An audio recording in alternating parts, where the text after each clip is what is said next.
on here, like a list of people. Maybe not.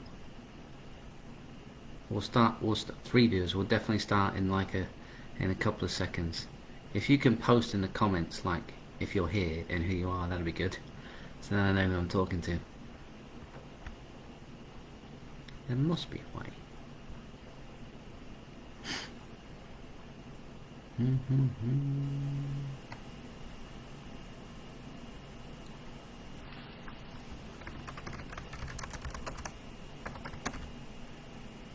Aha, hi Mom.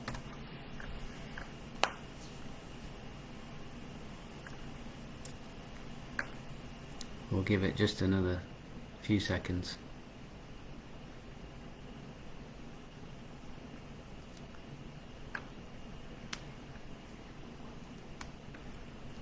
The good news is I can edit out this awkward bit at the start when I post it to the group.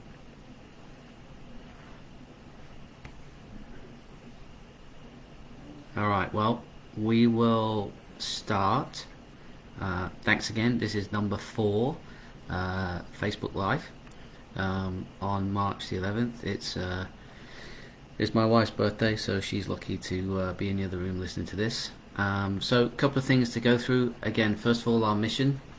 To support coaches, teachers, providing opportunities for kids, share coaching help, find ways that soccer could maybe be a full-time role. And I think this part here, this support part, is the thing we're trying to focus in on, just because we end up in situations where we do a lot of work and it can sometimes be a big challenge. So that can happen. There's proof that I'm here. So hey Bill, so it looks like we've just got a few on, so we'll keep going. But I wanted to go through the first thing on the agenda was this player attributes file. And it's kind of a place for players to start. You know, some things are non-negotiable in my opinion, regarding, you know, what type of player they need to be or what position they might want to play in. But we get this question as coaches and maybe even teachers all the time, right? What can I work on? And you know, I think this file, and I'll share it in the group as a Word document, everyone can use it. I think it's important, and it goes through some things based on position. So for example, if I go here, and this is obviously our club, but you know, I think goalkeepers, defenders, central midfield players, defensive and attacking, wide midfield players, forward. So if you have a player or a person that says, I would like to be in this role, I consider myself a central midfield player that's really good on the attacking side of things, I want to play there, I want to get ahead of Johnny or Sally. I said I was going to use different names, but I guess I'm not. You want to be ahead of those folks. Well, if there are some of these things in this box that they can't do, then you can't, by default, you can't be considered for that role. And I think that's been useful for me as a coach with players, saying it doesn't matter where you want to play. If there are certain things you can't do, that's just by default, it means you're out. It's like, I've always used the analogy of me saying that I want to be a linebacker. Well, there are a lot of things I just can't physically do to fulfill the duties of that role. So some of these are pretty good. I like the defending one a lot. We work on this with the kids, the 7 S's of being a good first defender. You know, you sprint, you slow, you get side on, you stop, you shuffle, you serve, you shepherd. You know, diving in is a no-no, good in the air, willing to tackle, be safe when needed, with time, look to pass the ball. You've got a different type of range, short, long, you know, back off, give themselves time, you know, all sorts of good things. Goal side first, compact group, reduce spaces. There's loads and loads of stuff just on the defending side of things that, again, if you've got a player that's always diving in and always losing the ball, and always getting beat, then I don't think you're a great defender, or someone else might be ahead of you. Let's go to a forward. Must be good 1v1, beat people on the dribble. You must want to shoot. Some people, for some reason, don't do that. Willing to play the ball backwards at the right time. It takes years often for players to understand that. They'll score more goals in build-up play if they're willing to come in and drop in and help. Must have a willingness or selfishness to be the leading scorer on the team. Yes, all forwards must have that mentality. You know, we play in the adult league still, and I'm happy for my team and happy for my overall play, but if I get on the score sheet or I end up being the leading scorer in a particular game, I feel like I've got it done. Range of shooting is important. I was never someone who hit the ball from distance, but can they finish 1v1 from crosses? All those types of scenarios. So I'll share this in the group, a little template here. Again, it's based on the positions on the field. If you've got players that can't do these things, then by default they they can't be there. That's just not part of their MO. They can't. That's just not going to work. All right. So that's that player attributes. This one's a little interesting. The first question for every coach, and I found this an interesting one. So I'll play this out, and the people on the call here, knows only a couple of us. You'll have to answer this in real time. So I'll see what your answers are. So let me go to my session plans. I've already drawn this up, and I'm going to go here. I'm going to go to choice of pass. Okay. So once it loads, okay. So here we go. All right. Here's the situation, and you're going to comment in the comments thing as to what you think should happen next. Alright, so here's a big test for you, especially you, Bill. So watch this. Here's a player on the ball. Blue team's attacking this goal. And this player, so we've got a 4-2-3-1 for both groups. This player starts to run down there like that. And he takes their left midfield player with him. So we end up in this spot right now. This person closes in. Alright. This person creeps forward a little bit. What is the choice of pass for this player just here? Alright, answers on a postcard. Put it in the comments. Here we go. What you got? I'll show the picture again. Who's this person going to pass the ball to?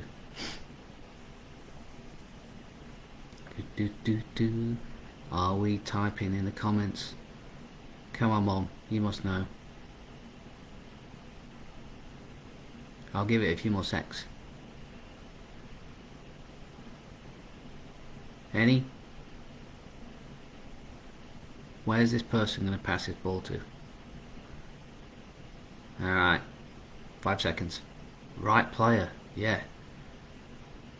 Mom, no? Give up?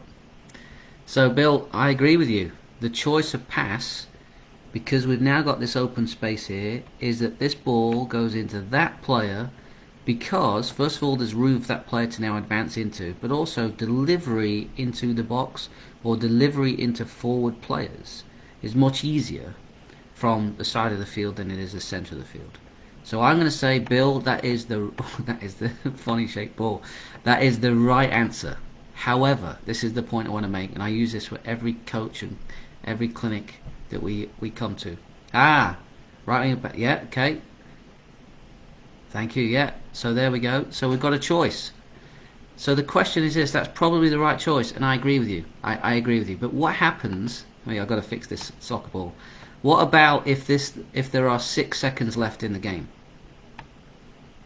and you're losing 1-0? So here's the problem for us as coaches. If this player with 6 seconds left in the game passed the ball sideways for this one to go do that, I'd be upset. This one should just go, and it'd be a Hail Mary, right? And we just try and get in there, right? So the point that I'm trying to make is this for kids, yeah, that sometimes when we're teaching, the right choice one day can often be the incorrect choice the next. So imagine that. Imagine a young brain, a young kid, right? You've just said, hey, this opens up, the right back comes here, we're playing for that space, and then you've got 5 seconds to go, 1-0 down, and then the player does it again, and the kid's 12, and the time runs out, and we lose the game 1-0, and you have to have a conversation with that kid to now tell them that the thing you coached them on last week is now incorrect. That's really difficult, really difficult. So a solution for that potentially is just to make relevant game day scenarios in training, small-sided games. I call these like the what ifs, right? So what if this is going on? What if that's going on? What if a team has a high line? What if their players are all sat in there and whatever else? What happens if this player is faster than that player, or this player can't cross the ball with their left foot? And you start to generate all of these little game day scenarios in small-sided games, such that we're hopefully giving the players a real good chance to have that sort of ongoing understanding of showing my face, understanding of different game day scenarios, because it's really difficult. Imagine if it was mathematics or another part of their lives that one day a teacher says this is how you do an integral equation, and it's always correct. That sits well with young brains, and now all of a sudden the next day you turn around and say it's incorrect, the method is incorrect. It'd be difficult. There'd be confusion and frustration, and the younger the players, the harder that is. The harder that is. All right, I won't drone on. I promised I'd never make this too long. And then the other thing is just to educate parents. Not that we're growing up where soccer's a bit more prominent. We're seeing lots of educated people, and the game's on TV, and there's analysis and things like that. But helping parents understand certain things could be useful. And so as you go with your mission, that could be something to follow along with. Situational awareness, yeah, absolutely, yeah, not a problem there. I agree with that, Bill, absolutely. So moving on, last little bit from me for today. Again, I just want to be a quick 10-15 minutes for everybody. Is the website Fiverr. Now I spelt it wrong in my promo thing. So I'd never heard of this until I got involved in sort of digital marketing and things like that. But Fiverr's a really great space if you're interested in anything from a business standpoint. They have lots of categories. But let's say you're forming a soccer club. Let's say you're forming a business. Let's say you need help with, putting together some promotional stuff or whatever. Fiverr is a great resource. So if I was to click on here, you could click on logo design, for example. You could click on different types, so minimalist, and these are people that work all across the world.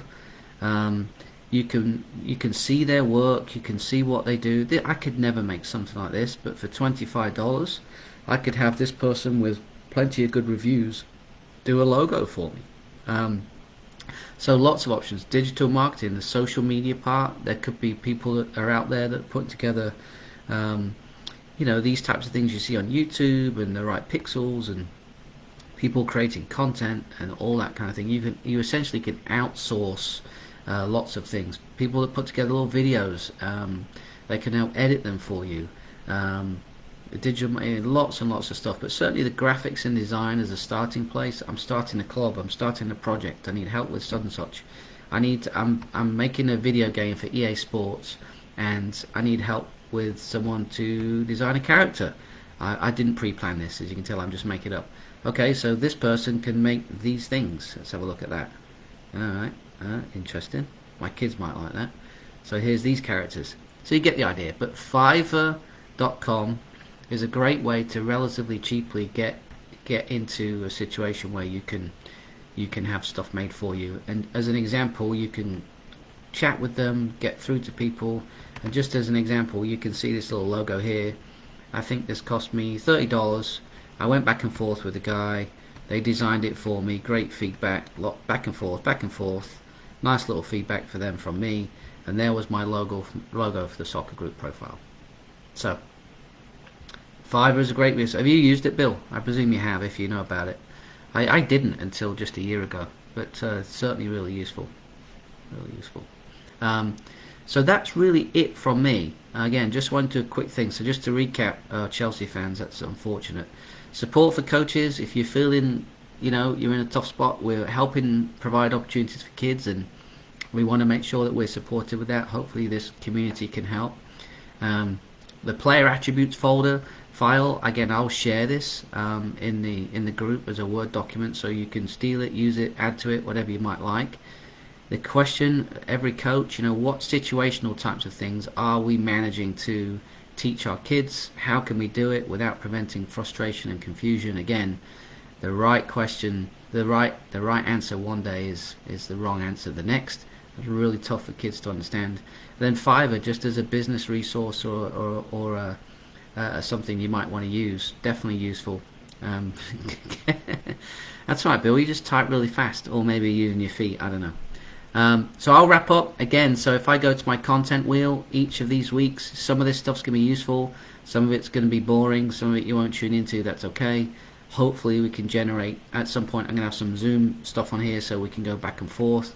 But if digital entrepreneurship is something you might want to look into, that there's some topics that we'll start to go through as well. Obviously, the soccer stuff in the community, personal development, my family, and all that jazz. So we'll get to it. But if anyone wants to reach out, send me a message in Facebook, and that would be it. Again, thank you for being on. 15, 16 minutes is enough.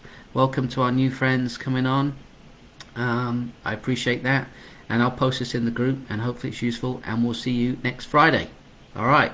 I waved at the camera then, and it wasn't up. So yeah, thanks very much. See ya.